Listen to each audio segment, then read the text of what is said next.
Short game week. Following coach will have players available up here. Jake Ward and Readiness. Reminder, coach will be in person at all calls tonight, along with defensive coordinator Tim Banks, starting at 8 p.m.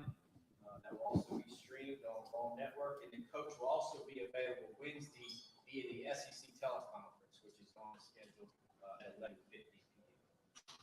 Later today, you will be receiving emails regarding your parking. For those who don't have their credentials, please come see me. We'll get that to you. I didn't know this was game day preparation for media too. Jeez. Get everything taken care of. Feels different in here today than it ever has, and some might think it's game week, but we're all graced by a Hall of Famer. Jimmy, congratulations. Awesome. Congratulations on everything you've done in this area, covering UT for a long time, but the area as well. So congratulations for everything that you've done. Awesome that it's game week, man. Let's go play ball. Excited to get into Neyland Stadium. Obviously, long training camp here with our players. We're at the point where it is time to go play and find out where we're at. We're in the middle of our preparation right now. Today was a Wednesday. Energy, focus, good. Things that we still got to clean up here before we get to kickoff, but excited to go compete with these guys on Thursday night. Really excited to see Vol Nation out, our student body. Huge amount of ticket requests by them. Excited to feel their energy inside of Neyland Stadium, Vol Walk. I know our guys are extremely excited about that too. You look back at the process all the way since January. I think it was 24th when we got here, and a ton of work that's gone into it. Excited to go play and compete with these guys and our fans that are in the stands as well. So Thursday night ball game, one benefit for us as a staff is we have the opportunity to go recruit on the back end of it. So a lot of our staff will be out on Fridays and have a chance to go watch some high school kids play football. In the state and across our region. So excited about that as well. With that, I'll open it up to questions. Patrick, then go to Brandon. Coach, first time we've talked to you since Brew had his situation resolved. Just what was the reaction to that? Was it relief? Was it just glad that it's over? And how does it impact any of your preparation, if at all, now since it was so early? Yeah, certainly a small sense of relief. More than anything, just excitement. When I got the news, man, it sent chills down my spine. It's so excited for him. A young man that's done it the right way since he's been here, has gone through a long, windy journey to get to this point. And now he has an opportunity to move forward with his future and go compete with his teammates, his brothers, and having a chance to tell him and then hear him tell his dad was one of the great moments in my career. You could just tell the sense of excitement and some relief from them that they're able to just move on and go compete. So really special for him and his family. Coach, you mentioned tightening up a few things. How do you know when you're ready? I guess you're never ready in week one, but do you have a punch list, or is it one of those deals where you get to a point where you go, you know what, we've done all we can do. Let's just go put it down and kick it and see what happens. Yeah, I think as a coach, you're always, man, we got to go play. At the same time, you'd always want more time to continue the preparation. You got a checklist: offense, defense, special teams, special situations, circumstances that you try to put your kids in. We've run the gamut on that. We've gotten into our normal down and situational preparation for this football game. There's still a lot of things here in the next 72 hours that we get a chance to clean up.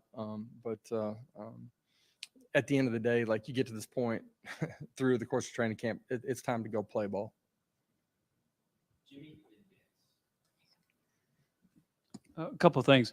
As far as McCoy, do you like the progress you've seen from him from practice one to now? Yeah. The beginning portion of practice, we were kind of methodical in ramping him up as he, came off of not being quite 100% at the beginning of summer. And so we've built him up. He's got a good understanding of what we're doing. He's operated fairly efficiently in what we're doing offensively. For all of our guys that are out there playing on the offensive side of the ball with our tempo the first time, you think back to a year ago, it'll be their first time, experiencing it. And so there will be some things that we're going to have to grow through and clean up. But he's got a really good understanding of what we're doing. He's continued to get stronger physically, been fundamentally and technically more sound in what we're asking him to do. So there's a lot of positive things as we've gone through this training camp with him. And where would you say your offensive line is now compared to where it was at the start of last year? Yeah, in some ways, just like our program, much further ahead. They understand how we play, the ability to communicate. You guys saw that growth with them a year ago. We're healthy at this point in the season, which is exciting. We need to stay that way. But a lot of guys have played a lot of football up there for us.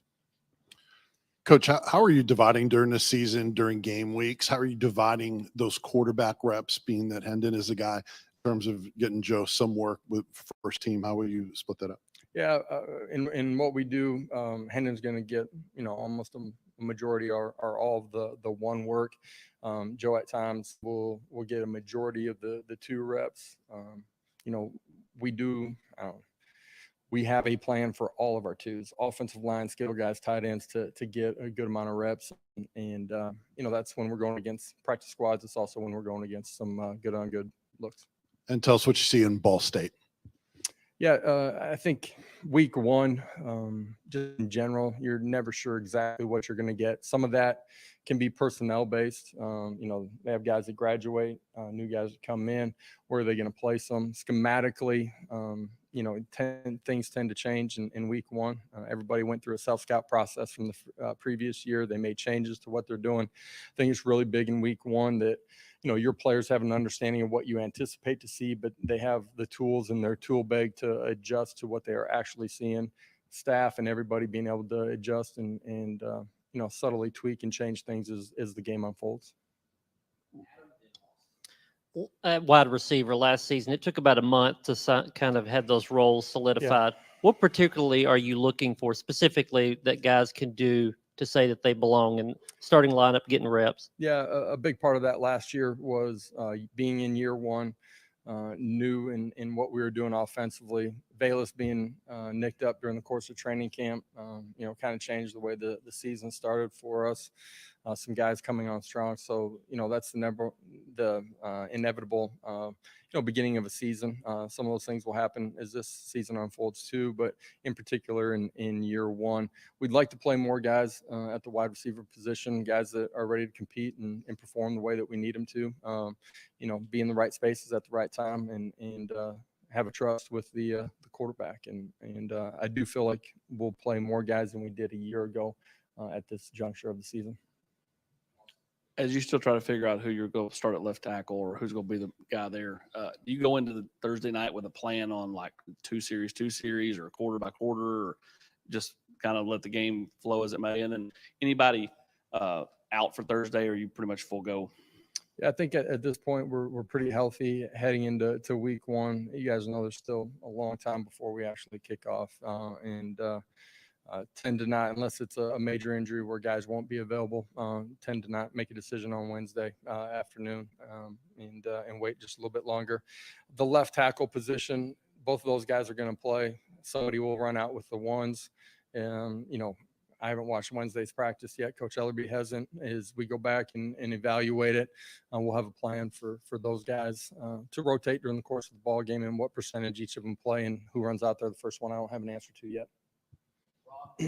Coach, I know just the nature of your job, there's always a lot of unknowns and you're never probably, fully satisfied, but just, can you compare your comfort level this year with where you were last year with just, feeling like what you have with your team? Yeah. You can see it in the way, as we transition from how we practice during training camp to the season, just the comfort with our players and what we're doing. That's true for our coaches too. We're in sync, the ability to communicate. Our players have a clear vision of what's going to happen here and up until kickoff, the standards that we have. Year two should be a lot different than year one. It has been. I don't think you're ever where you want to be as a coach because you're always trying to find ways to be better. At the same time, have a pretty good idea of the guys that are running out of that tunnel, who they are, what they're about, how they're going to play and compete, how they're going to handle positive plays, negative plays. And now it's about us continuing our preparation and be ready to go kick off.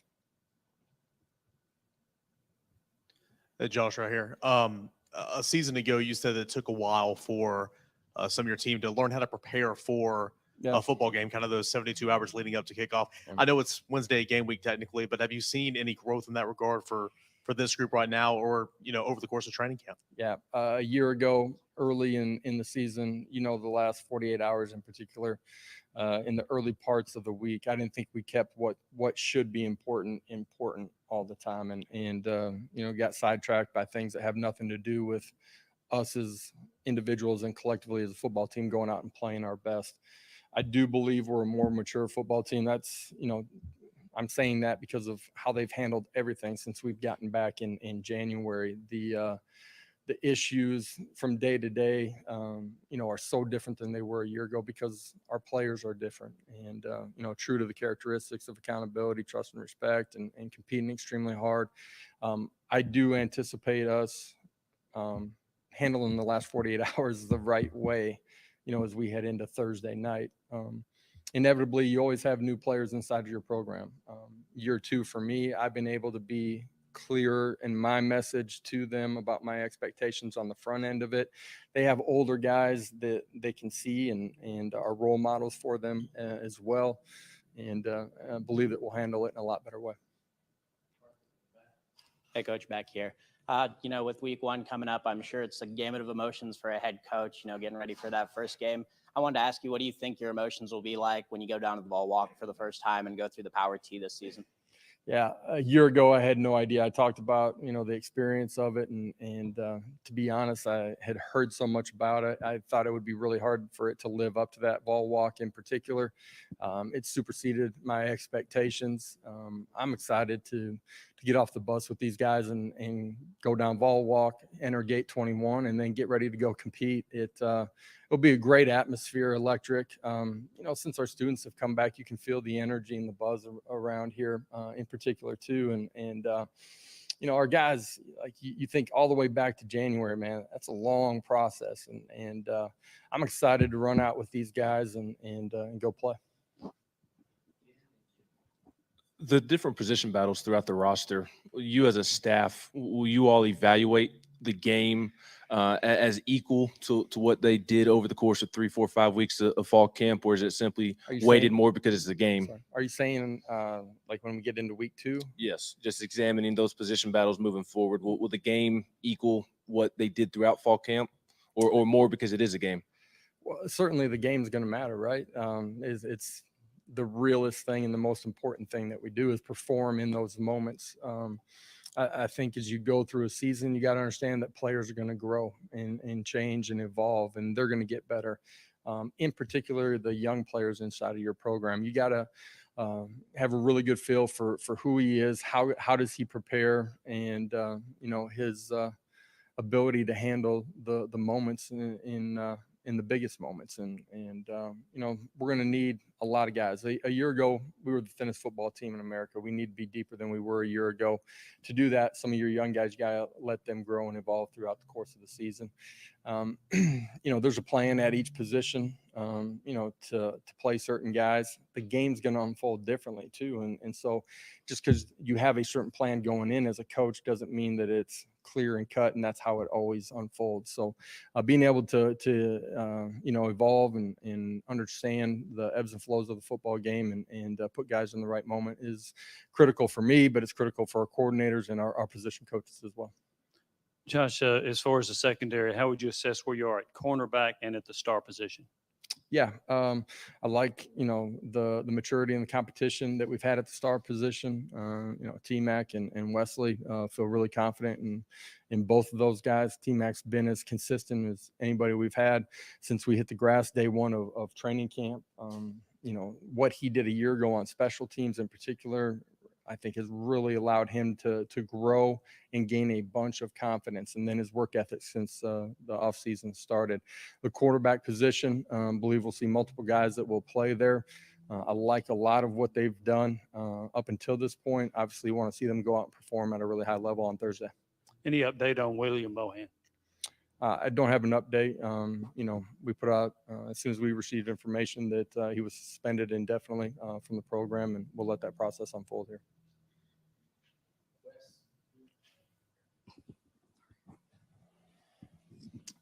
Josh, in your time as a coach and maybe even going back to your time as a player, when you look at a situation like the secondary last year in that final game of the year against Purdue, the way that goes, obviously not how they wanted to play. Is that something that you hope kind of motivates them, or is that something that you want them to kind of forget about and just move on from? I think it should spur and motivate you to get kicked off in the offseason the right way, right? And it certainly did. The guys that we have, inside the building, they've prepared in a really good way since we started our offseason. Each quarter of our offseason, from strength and conditioning and spring ball to what we've done in the summer. Now it's being able to handle everything that comes with game day: formation recognition, coverage adjustments, the ability to communicate, have your eyes in the right place, trigger when you're supposed to and go make plays, handle the 50-50 ball, be patient and calm and glove it. And so all of those situations got to unfold. And I believe in the guys that we have back there. I believe they'll play really well for us. Josh, all your assistant coaches who have stood at the podium have talked about the need to play more guys. Where's the line in forcing depth and growing depth? And then secondly, on Tamarian McDonald, how big of an example is that for you to use with your younger players on your roster about the growth and development through special teams to get to the field? Yeah, the fundamentals that you have to play special teams show up in everything that you're doing on offense and defense. The ability to move your feet, have your eyes in the right place, play with fundamentals and technique, hands and feet, be able to block people, be able to destruct a block. All of those things correlate over. We talk about that and show that in our special teams meeting all of the time. Coach Eckler does a great job with that, and our players have bought into that. Almost all the great ones that I've been around, I say almost because there's been a few guys that are outside of that, but they end up starting in special teams and they gain confidence, and that was certainly the case for T-Mac. The need for us to be deeper is true. We have to be able to play more people than we did a year ago. However, you can't force that, like you're saying. You guys got to show that you can trust them on the football field. That's playing their assignment and then being able to make plays. And that's what training camp's been all about. Who are the guys that we've identified that can do that at this point in the season? And, we've gone through that process. We'll play a bunch of guys on Thursday night. We're going to come back. We're going to evaluate the film and see who handled it the right way and who can continue to grow. And that'll push us towards the following week.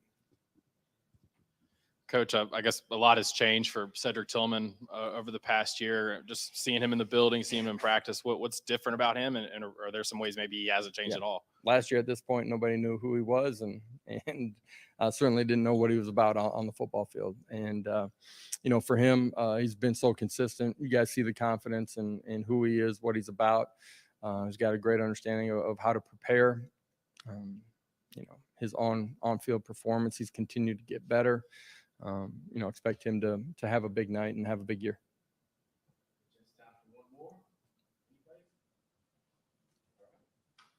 Great, we'll have players shortly. Guys, have a great afternoon.